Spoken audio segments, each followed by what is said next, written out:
friends, welcome to the Tech Design channel. So friends, today I will talk about Acer X1228i high brightness projector. So friend, Acer has introduced the X1228i, a high brightness projector that allows wireless projection and included a standardized Wi-Fi adapter that enables wireless projection from a smartphone or computer. And friend, in addition, the Acer ColorBoost automatically changes the projected content, and the Acer LumiSense analyze the image frame and optimize its look. And friend, the blue light shield suppresses blue light, and Keystone corrects distortion and correction and further capabilities. And friend, the projection method is DL.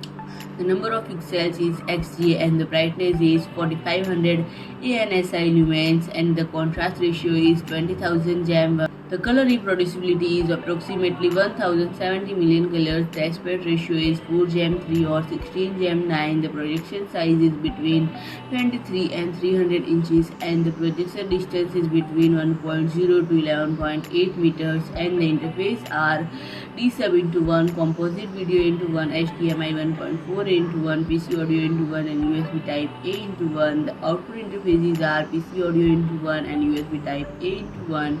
And the power supply interface is USB type A into 1, 313 mm in width, 240 mm in depth, 113 and about 2.8 kg in weight are the outside specification. And friend, if I talk about the pricing is under $500. So friend, if you like my video, please do like, share and comment, and don't forget to subscribe my channel and press the bell icon.